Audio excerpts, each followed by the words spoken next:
Hello everyone, आप सभी को राम को नमस्कार। आशा करता हूँ आप सभी स्वस्थ हैं, मस्त हैं और अपनी पढ़ाई में पूरी तरह से मशगूल हैं और व्यस्त हैं।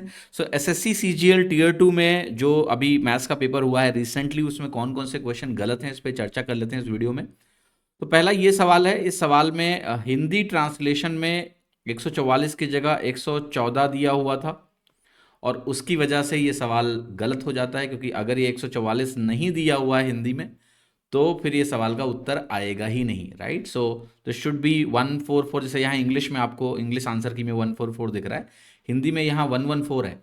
तो that's what makes this question wrong. बाकी इस क्वेश्चन सिंपल था। आपको सारे ऑप्शन में जेड और वाई के टर्म दिख रहे हैं, अगर आप ध्यान से देखेंगे तो जेड और वाई के टर्म अगर दिख रहे हैं तो एक्स को देखना ही नहीं है। एक्स है ही भी नहीं, देखोगे कहाँ से? कई लोग कहते हैं अरे एक्स भी तो होगा ठीक है, एक्स सही नहीं है, जेड और वाई ही है। तो यहाँ से 5z है, यहाँ पर आपका 12z का जब आप स्क्वायर करोगे तो कट ही जाएगा, तो ये 5z यानी 25z स्क्वायर आपका बचेगा। अब 25z स्क्वायर एक ही जगह दिख रहा है तो आप सीधे आंसर 1 लगा सकते थे, कुछ ज़्यादा कन्फ्यूजन इसमें था नहीं।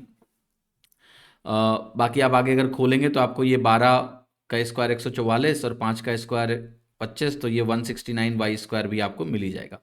तो ये आंसर आपका आ जाएगा। तो ये आप हिंदी आंसर की में ये 114 गलत लिखा हुआ था, तो उसकी वजह से ये क्वेश्चन क्लेम करना है आपको। ठीक है, एक ये सवाल आया था। इस सवाल में ये है कि भाई, ये भी 18 जनवरी का ही क्वेश्चन है। रानी और Aadya working separately can finish the task in 12 दिन एंड 16 घंटे respectively. They work in stretches of 1 day alternatively. If Rani starts working first then the task will be completed in.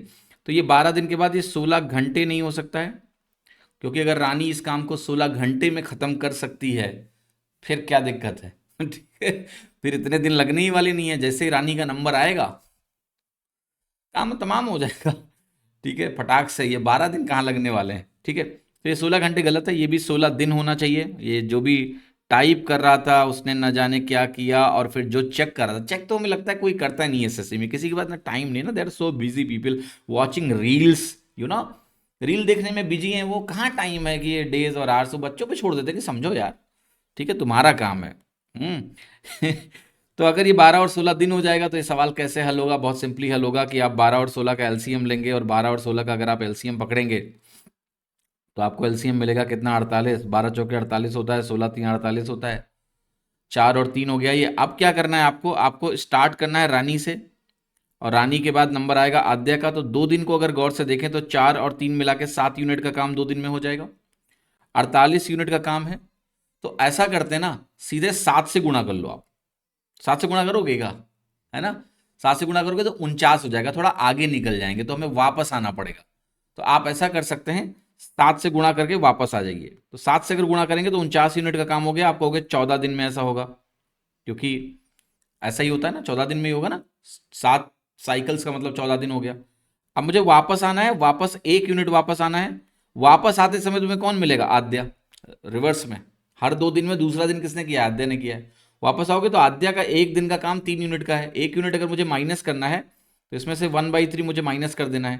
तो आंसर हो जाएगा 13 2/3 दिन। एक तरीका ये हो गया। दूसरा तरीका था कि आप सीधे जाते, आप कहते 7 छंग 42 करेंगे, 6 गुना करेंगे तो 7 साइकिल इंटू 6 करेंगे 42 आएगा, तो ये 12 दिन तक हो गया। तो 12 दिन तक आपका 42 यूनिट का काम हो जाएगा। फिर 13वां दिन आएगा, 4 यूनिट का काम और हो जाएगा, 46 यूनिट का काम हो गया है। अब 2 यूनिट का काम और है, तो 2 यूनिट का काम 2/3 दिन में आद्या करेंगी। तो यहाँ से भी आप टोटल 13 सही 2/3 निकाल सकते हैं बिना किसी खास समस्या के। आपका उत्तर जो है आसानी से निकल के आ जाएगा। ठीक है, तो यहाँ पर ये आर्स की जगह डेज होना ज़रूरी है, ये चीज़ आपको समझना है। ठीक है, तीसरा जो आपका प्रश्न है, देखिए ये वाला सवाल है जो 20 जनवरी शिफ्ट 2 को आया है। इसमें भी कई शिफ्ट 2 कर रहा हूँ, 20 जनवरी को जो एग्ज़ाम हुआ उसमें आया है कि इस सवाल का उत्तर जो है, 2 उत्तर सही है, नॉन म्यूचुअली एक्सक्लूसिव और इंडिपेंडेंट। इसके लिए मैंने सेपरेटली बहुत लंबा एक्सप्लेनेशन करके एक वीडियो बनाया है पूरा एक्सप्लेन करने के लिए कि नहीं नहीं यहाँ इंडिपेंडेंट सही है, ये सवाल गलत नहीं है। उसका रीज़न क्या है कि ये इंडिपेंडेंट इवन की परिभाषा को सेटिस्फाई करता है। पी ए इंटरसेक्शन बी बराबर P A into P B, और म्यूचुअली एक्सक्लूसिव ये नहीं है। तो ये नॉन म्यूचुअली एक्सक्लूसिव है, ये बात सही है, इसमें कोई दो राय नहीं है। लेकिन अगर आप थोड़ा सा और अंडरस्टैंडिंग डेवलप करेंगे तो आपको ये पता चलेगा कि इंडिपेंडेंट इवेंट म्यूचुअली एक्सक्लूसिव कभी हो ही नहीं सकती है। राइट, इसका क्या मतलब हो गया? आपने कहा इंडिपेंडेंट इवेंट म्यूचुअली एक्सक्लूसिव क्यों नहीं हो सकती? म्यूचुअली एक्सक्लूसिव का मतलब है कि कुछ कॉमन नहीं होगा। ए इंटरसेक्शन बी जो होता है हमारा वो 0 होता है, राइट। ए होगा तो बी नहीं होगा, ये मतलब होता है म्यूचुअली एक्सक्लूसिव का। तो ए के होने से बी का ना होना, जैसे कोई पार्टी है और उस पार्टी में ये हो गया कि भैया रमेश आया है, और रमेश वो लड़का है जिसने, समझ रहे हो, तुम्हारे होने वाले भविष्य के लाइफ पार्टनर को प्रपोज करके अपना बना लिया है। तो तुमने कसम खाई है कि तुम रमेश जहां भी जाएगा तुम नहीं जाओगे। तो आप बताओ, क्या रमेश अगर किसी पार्टी में गया और तुम नहीं गए क्योंकि रमेश आया है, तो ये डिपेंडेंसी हुई कि नहीं हुई? तुम रमेश पे डिपेंडेंट हो कि रमेश उस पार्टी में गया तो मैं नहीं जाऊंगा, म्यूचुअली एक्सक्लूसिव। तो म्यूचुअली एक्सक्लूसिव इवेंट्स जो होती हैं वो डिपेंडेंट होती हैं, ठीक है।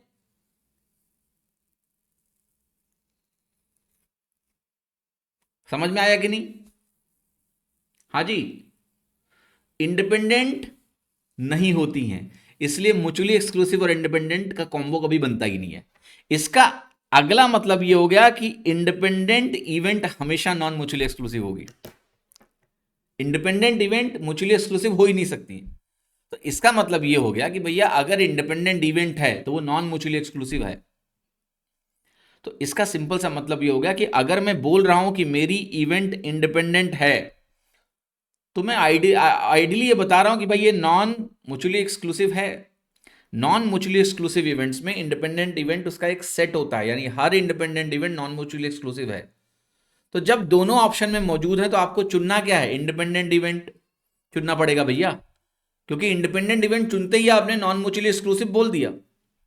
उसको अलग से चुनने की जरूरत नहीं रहेगी। 4 ऑप्शन में अगर एक चुनना है तो इंडिपेंडेंट इवेंट वो दोनों इंफॉर्मेशन कन्वे कर रहा है, कंप्लीट इंफॉर्मेशन कन्वे कर रहा है, तो उसी को आपको चूज करना है। आप दूसरा उदाहरण ऐसे ले सकते हैं कि अगर मैं आपको एक सवाल दे दूं ऐसा कि 3 साइड ट्राइंगल की इक्वल है तो ट्राइंगल क्या है? मैं आइसोसेलेस भी ऑप्शन में दूंगा, इक्विलेटरल भी दूंगा।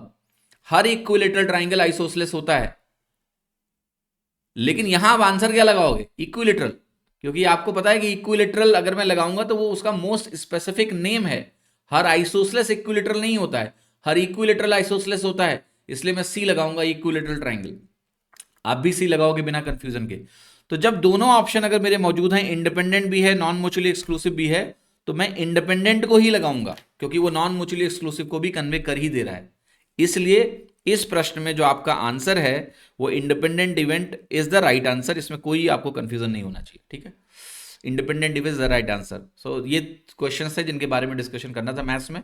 बाकी जो कंप्लीट पेपर है उसका सोल्यूशन भी मैं आगे करा दूंगा, सो दैट आपको क्लैरिटी मिलेगी किस तरह का पेपर आया। जो नए बच्चे हैं 2025 वाले, आप अभ्यास डीपी को फॉलो करते रहिए मंडे वेंसडे फ्राइडे। और इस प्रोबेबिलिटी वाले क्वेश्चन का और विस्तार से अगर आपको सोल्यूशन समझना है डिटेल में, तो आप दूसरा वीडियो मैंने इसके लिए अलग से डलवा दिया, उसको आप देख सकते हैं, आपको क्लैरिटी मिल जाएगी।